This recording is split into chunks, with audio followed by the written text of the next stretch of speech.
సహాయం చేసే చేతులు చాలా తక్కువగా ఉన్నా మనని అవమానించే నాలుకలు మాత్రం ఎక్కువగా ఉంటాయి. మీరందరూ అనుకుంటుండొచ్చు, అందరు మీ బంధువులాగానే ఎందుకుంటారు, ఎంతో కొంతమంది మంచి వాళ్ళు కూడా ఉంటారు కదా అని. మీరు చూస్తున్న ఈ వీడియోకు నా మాటలకు అసలు ఎటువంటి సంబంధం ఉండదు, దయచేసి అర్థం చేసుకోండి ఫ్రెండ్స్. ఇకపోతే నా ఫ్రెండ్ అంటే నా సబ్స్క్రైబరు తన జీవితంలో జరిగిన సంఘటన చెప్పుకొచ్చిందన్నమాట. నా చిన్నప్పుడు మా పెద్దన్నయ్యకి మా అమ్మ నాన్న ఎప్పుడు చెప్పేవారు, దేవుడి దగ్గర అడుక్కో కానీ మన బంధువుల దగ్గర మాత్రం చేయి చాపకు రావద్దని. ఇప్పుడు నేను పెద్దయ్యాక ఆ మాటల విని నాకు బాగా తెలిసి వచ్చింది. ఇప్పుడు నాకు అర్థమవుతుంది, ఇప్పుడున్న కలికాలానికి మన బంధువుల దగ్గర ఎంత జాగ్రత్తగా ఉండాలో అని. దేవుడు మనకి ఏదైనా మంచి చేయాలనిపిస్తే చాలా లేటుగా చేసినా సరే చాలా గౌరవంగా ఇస్తాడు. కానీ మన బంధువులు అలా కాదు, ఇచ్చేటప్పుడు ఒక మాట తీసుకున్న తర్వాత అది తీసుకోవడానికి అనే మాటలు మాత్రం చాలా ఘోరంగా, ఎంత ఘోరమైన మాటలు అంటే అసలు చెప్పడానికి కూడా వీలు ఉండదు. అంత ఘోరంగా అవమానిస్తారు, అప్పుడే విలువేస్తారు కూడా. నేను ఎప్పుడు అన్నాను, నేను ఎలా చేశాను, నేను ఇలా చేశాను అని 1కి 4 సార్లు చెప్తూనే ఉంటారు. ఇచ్చేటప్పుడన్నా ఒక మాట ఉంటుంది, కానీ వాళ్ళు డబ్బులు తిరిగి తీసుకునేటప్పుడు మన ఆత్మగౌరవానితో పాటు సగం తీసుకొని ఇస్తుంటారు, మళ్ళీ తీసుకుంటారు కూడా అంతే ఘోరంగా.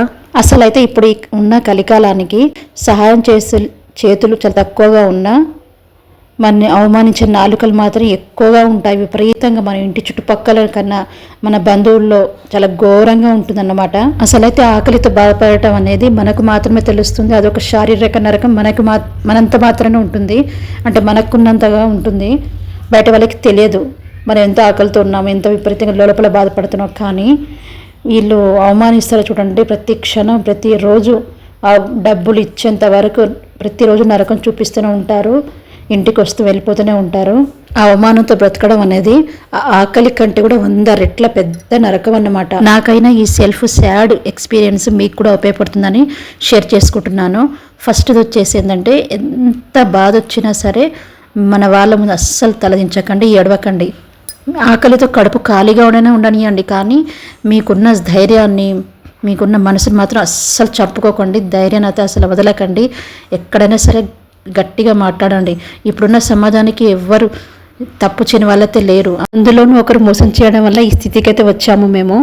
ఏదైనా సరే మన బాధని మన దేవుడికి చెప్పుకుంటే కొద్దిగా నమ్మకం ఉంటుంది, ఆత్మధైర్యం అనేది చాలా బాగా ఉంటుంది అన్నమాట.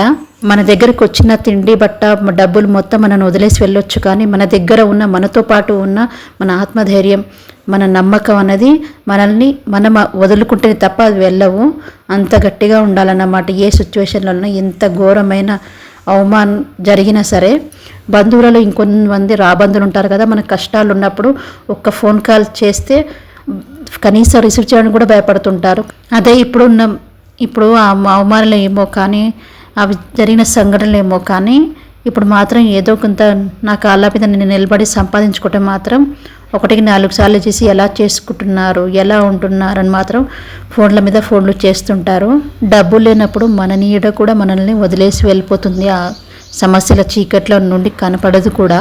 మన నీడే మనకు కనిపించకుండా పోతే స్వార్థంతో నిండిన ఈ మనుషులెంత, మన బంధువులెంత. ఒకరి దగ్గరికి వెళ్ళి చేయి చాచేటప్పుడు వాళ్ళు మనల్ని ఇచ్చిన తర్వాత ఎంత చిన్న చూపుతో చూస్తారు, అది ఇచ్చేంత వరకు వాళ్ళు మనకెంత నరకం చూపిస్తారో కూడా అది 1కి 4 సార్లు ఆలోచించి మాత్రం వాళ్ళ దగ్గరికి వెళ్ళాలి. ముందుగా ఉన్న సమస్యలు మొత్తం ఒక ఎత్తు అయితే, మళ్ళీ తీసుకున్న అప్పులు ఇచ్చేంత వరకు ఒక ఎత్తు. అందుకనే మనకి ఎంత పెద్ద సమస్య వచ్చినా సరే ఎవరి ముందు చేయి చాచకుండా మనకున్న దాంట్లోనే ఎలా చేస్తే ఎలా డబ్బులు వస్తాయి చిన్నగా తీసుకొని, ఇలా నాకున్న చిన్నపాటి ఐడియాస్తో ఇంట్లోనే కూర్చొని ఇలా అయితే చేస్తున్నాను అన్నమాట నా ఆన్లైన్ షాపింగ్లో అయితే. సో ఇదన్నమాట మ్యాటరు. సమస్యలు వచ్చాయి కదా అని మనం ఇలానే ఏడ్చుకుంటూ ఇంట్లోనే కూర్చొని బాధపడుతుంటే ఇంకా నవ్వేవాళ్ళు నవ్వుతూనే ఉంటారు. సో దానికి తగ్గట్టుగా ఏదో నాకు తోచినంతగా నేను ఇంట్లో కూర్చొని ఇలా అయితే చేసుకుంటున్నాను.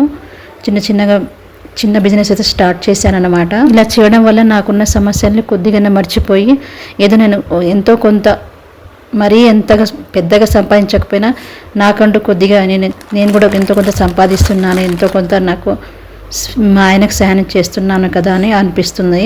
మీరందరూ అనుకుంటుండొచ్చు, అందరు మీ బంధువులాగానే ఎందుకుంటారు, ఎంతో కొంతమంది మంచి వాళ్ళు కూడా ఉంటారు కదా అని. అవును, అది కూడా నిజమే. కోటి మందిలో ఎవరైనా ఒకరిద్దరు మాత్రం మంచి వాళ్ళు ఉంటారు, కానీ నేను అందరినీ ఉద్దేశించి అనటం లేదు. నాకున్న సమస్యను, నా జీవితంలో జరిగిన ఎక్స్పీరియన్స్ని ఇలా ఎవరికైనా కొత్తగా పడుతుందని చెప్పేసి అయితే షేర్ చేశాను.